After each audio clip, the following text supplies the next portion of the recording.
There's a crazy amount of stuff going on in the fourth industrial revolution right now, so much so that when you're building a community that we're doing across the world, we're looking for passionate people who want to really engage in what is happening in the fourth IR.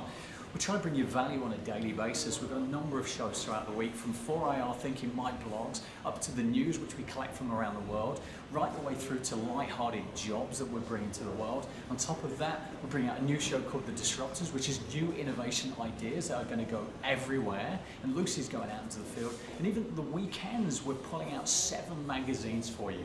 But then we thought, with so much going on, why don't we share what is going on in the background, which is called The Backstory.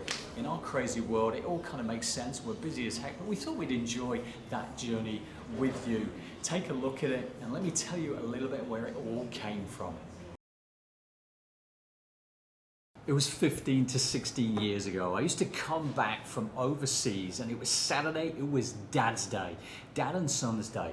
So we both set out into the mall, and we'd have this little competition going where I'd say to him, sell me on what you've achieved this week, and I'll sell you on what I've achieved this week. And whoever would win, if not both of us, would get a present.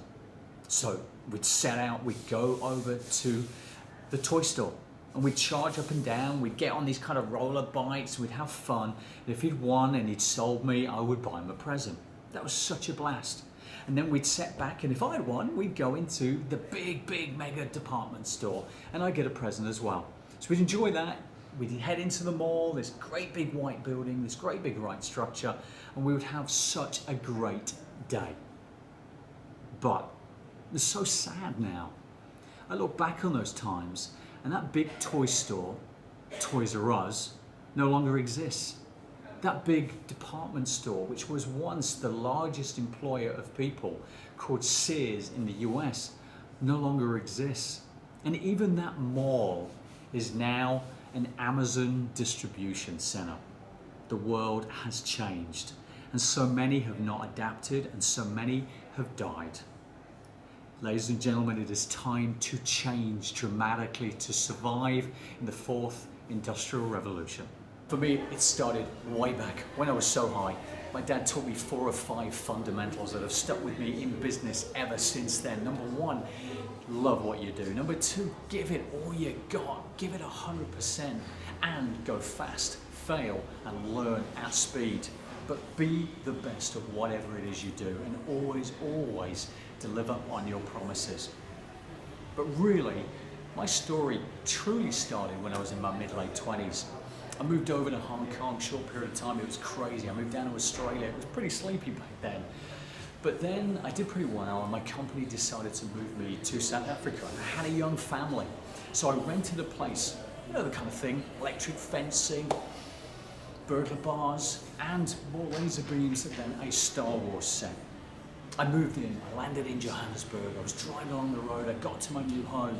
And nothing in South Africa says more than home sweet home than 10-foot walls, electric fencing, burglar bars, and at least one panic button directly wired into an armed response team, which is licensed to shoot, if not to kill. And so I came back home to the UK.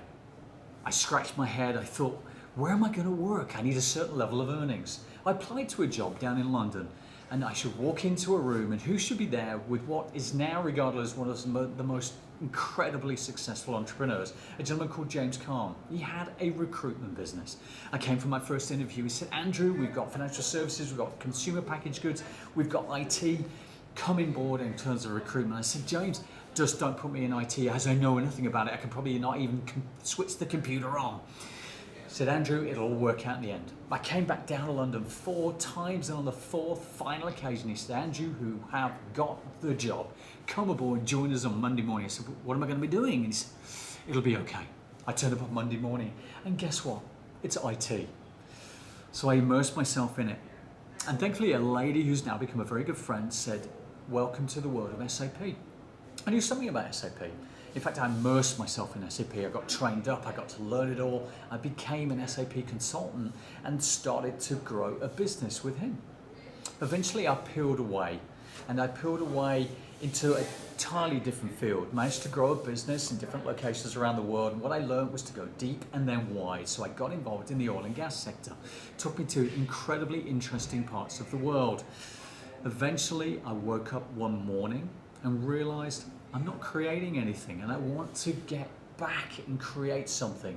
So I jumped into the world of real estate development and resort development. It took me to fascinating parts, and what it also took me to was the consumer customer experience.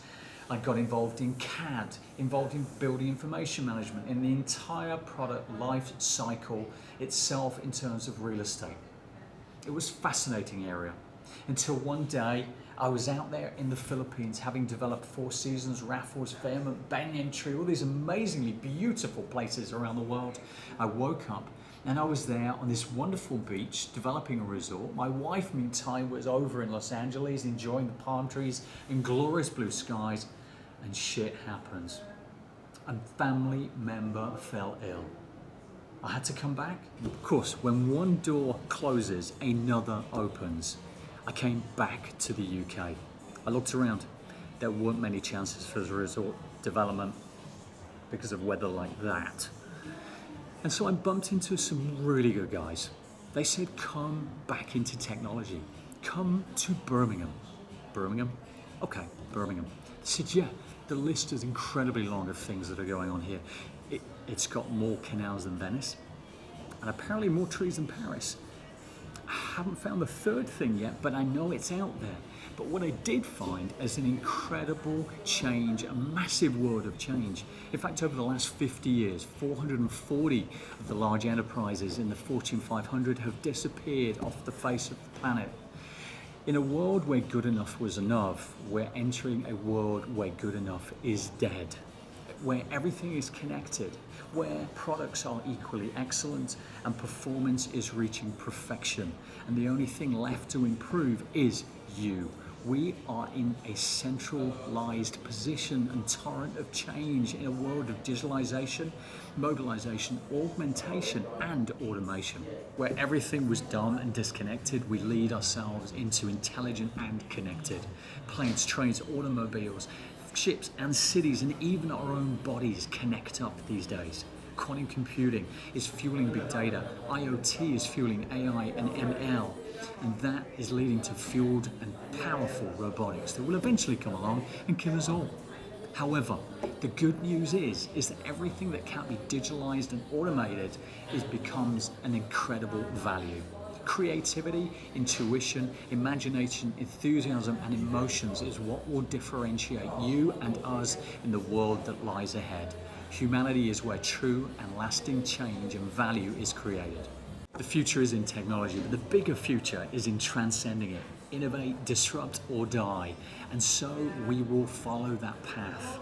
We will follow that path through growth from the innovation countries of Scandinavia to the efficiency of mainland Europe, across to the try, fail, and learn at speed of North America.